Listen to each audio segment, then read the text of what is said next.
All right, we will begin with a discussion on the mini speech. I just inputted those grades. Some of you are going to be very happy, others not so much. So this was an opinion-based speech. I'm never going to knock a student for their opinion. So if you lost points, it was because of one of the following reasons. Did the student deliver a 3-minute speech on Flipgrid? 10 points. Now, some of you emailed me the speech. That's fine, as long as I got it. You got the 10 points. Was there evidence of some practice of the speech beforehand? Yes, I gave you all those 5 points. I gave everybody those 5 points that turned in a speech. Some of you did not. The student turned in a typed outline, which logically presents what they plan to say. If you have questions, you can email me about that. Did the student also turn in a bibliography? 10 points. You can, if you have questions, email me. Did the student meaningfully respond to 3 of their classmates? I took the word liberally, the meaningfully in the most liberal way possible. All right. So the chances are you got those points if you responded to 3 of your classmates. I gave you the whole template right here. All right. The whole template was right here. This didn't change in the other syllabus either. This was the assignment that was in the other syllabus. This was the assignment that was in this syllabus. You knew about the due dates. So I will say that I recognize that this was a enormous assignment for me to grade and probably you to do. So if you feel that I've made a mistake, for instance, you have a 0 out of 50 rather, and you know you turned in a mini speech, if you find it, and if you put it under Washington's farewell or something for some reason, just give me a holler and let me know, and I'm very happy to correct whatever portion of your grade I need to correct. All right. I will not, however, take any late work. Any emails that come to me that say, oh, I forgot. I'm sorry for you at this point. I'm trying to wrap you guys up. I've got a graduate school that I'm trying to wrap up too. I've got a 1-year-old. I'm swamped at this point in the summer. So no, there will not be any extensions or anything like that granted on this particular assignment. So most of you did a good job and should be very happy with your grade. If you have any questions, email me. Again, if you feel like I've made a mistake, and it's entirely possible that I have. I make at least 15 mistakes every day. Email me and we will work it out. Email me respectfully, and we will work it out. If not, then that's what it is. Okay, at this point, only a few of you in both sections have yet to take the test. The scores look good. I'm not going to do anything with them, curve them, or anything like that. The scores stand. I will go through them, though, because there were a couple multiple answer ones, and Canvas is not giving you partial credit for that. So your scores, if anything, will go up a little bit by a point or two. So I will go through and do that. But anyway, I just wanted to say well done on test 2. And again, if we come to tomorrow morning and it's, oh, I forgot we had a test, I can't help you at that point, at this point in the semester. And this is the same thing for my 16-week classes and everything like that. There comes a point where I need to start wrapping it up. And we've hit that point. So we are in week 7. And I can't believe it. I'm going to remove that. So as usual, the agenda is posted. There is one Flipgrid this week.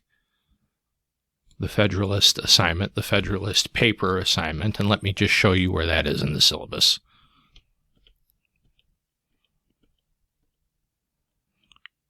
Right here, page 8, 9. All right, so you're going to go to this web address. Now, keep in mind, a lot of you are thinking like the links and the slides and the syllabi are interactive. They're not. You need to cut and paste or copy and paste. Go to this page, this link.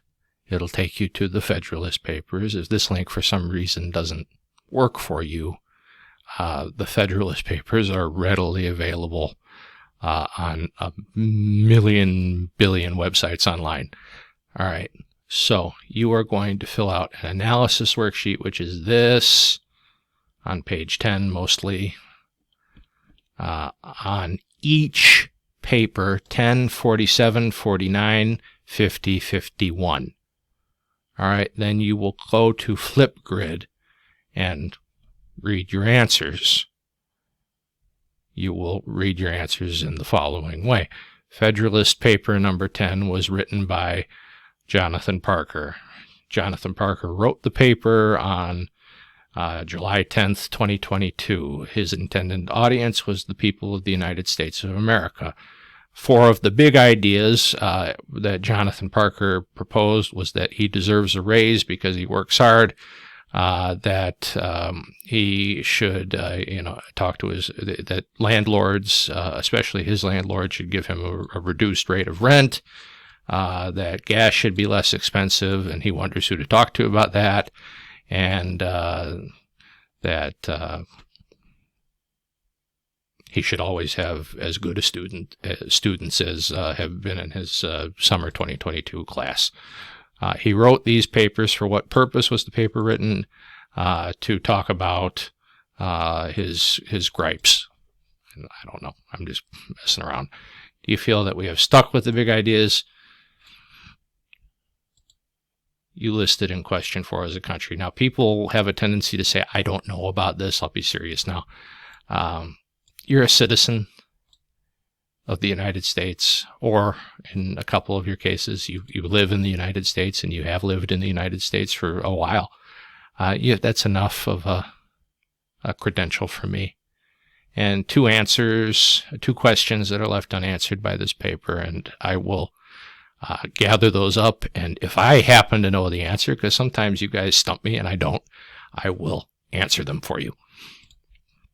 All right, so because one of you at least is going to just write one on Federalist number 10. No, you're doing all 5. You're going to this link. If this link for some reason doesn't work, there are a million other websites that have the Federalist Papers. Just type in Federalist paper number 10 and you'll find it. All right. So we're covering natural law. We are covering Amendment 1. We are covering Amendment 5. And we're taking a little quick quiz as well. Now, I'm a little wary about this because the last time we took the quick quiz was the time some of you went off on me. So I'm just going to preface this by saying this is not actually a quiz. It's just were you awake? Did you pay attention to what I had to say and what you read about Amendments 1 and 5? All right. It's just rolling point totals. I'm not taking quiz grades and, saying they're worth 30% of the class or something like that. Just read the syllabus. You'll know it's just rolling points, and everything that we do except the final exam is worth 80% of the grade. And then again, if you need it, I just posted the Federalist paper analysis worksheet there. So this will unlock at midnight. Now, I should probably tell you a little bit about the final exam. Okay, the final exam is not cumulative. It is just on what we've covered since test 2. All right, so some of you are going to come at me after we take the final and say, there were questions about the presidency, the Supreme Court, and Congress. Well, it's American national government. It's all kind of tied in. All right, but it's basically going to be on the amendments. All right, it's going to be on natural law. It's going to be little bit on matching the elected official to the office they hold. The point value does not matter. It does not matter because it's 20% of your grade. All right, so if you're getting 100% in this class as of the final exam, you're walking into this with an 80% B. All right, now you take the final, you get all the points, you get 20 or 100% on the final. All right, 100 times 0.2 is 20%. 80% plus 20% is 100%. You finish the class with 100%. That's how I'm calculating it. The final will not change your grade. All right, in Canvas, I'll go through and do the final calculations by hand because I do round if you're close. All right, and Canvas won't let me do that. So, any questions, comments, concerns, reach out in a respectful way, and let's have a good end to the semester. Thank you all.